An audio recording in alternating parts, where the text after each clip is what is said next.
പൂവമ്പൻ തോൽക്കുന്ന സുകുമാരൻ തമ്പുരാൻ വലിയ കഥകളി ഭ്രാന്തനായിരുന്നു.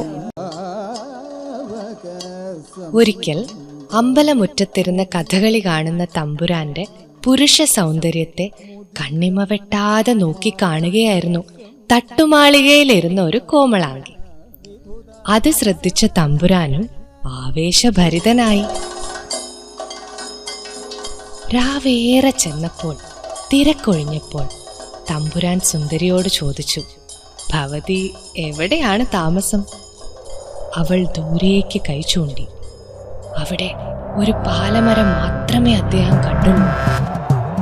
സംശയം തോന്നിയ സുകുമാരൻ തമ്പുരാൻ തന്റെ അരയിലെ പൊന്നേലസിൽ തൊട്ട് മന്ത്രം ജപിച്ചു തുടങ്ങി. ഭൂമിയിൽ കാൽപാദങ്ങൾ തൊടാത്ത, പുഞ്ചിരിക്കുമ്പോൾ ദംഷ്ട്രങ്ങൾ തെളിയുന്ന അവൾ ഒരു യക്ഷിയാണെന്ന് തമ്പുരാന് മനസ്സിലായി.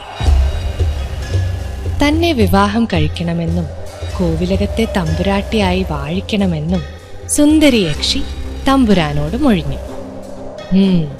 യക്ഷിയായിട്ടല്ല, മനുഷ്യ സ്ത്രീയായി കൂടെ വരാമെങ്കിൽ പൂർണ്ണ സമ്മതമെന്ന് ആവേശഭരിതനായി തമ്പുരാൻ അവളെ അറിയിച്ചു. പുരുഷ സൗന്ദര്യത്തിന്റെ ദീപ്ത പ്രതീകമായ തമ്പുരാനിൽ അനുരക്തയായ യക്ഷി അഭിനിവേശത്തോടെ സർവം സമ്മതം എന്നു മൊഴിഞ്ഞു.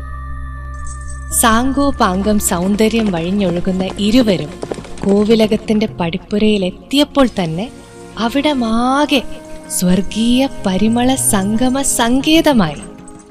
ആ പാലപ്പൂമണം വന്നു കയറിയ സർവാംഗ സുന്ദരിയുടെ കാർക്കൂന്തലിൽ നിന്നായിരുന്നു.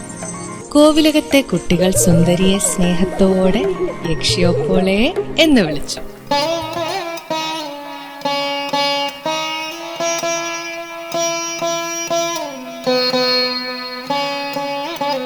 പറഞ്ഞു ഫലിപ്പിക്കാൻ കഴിയാത്ത ചില ഗന്ധങ്ങളുണ്ട്. അനുഭവിച്ചവർക്ക് മാത്രമേ അത് മനസ്സിലാക്കാൻ കഴിയൂ. സ്നേഹത്തിന്റെ സുഗന്ധം അതിനെ അവിസ്മരണീയമാണ്.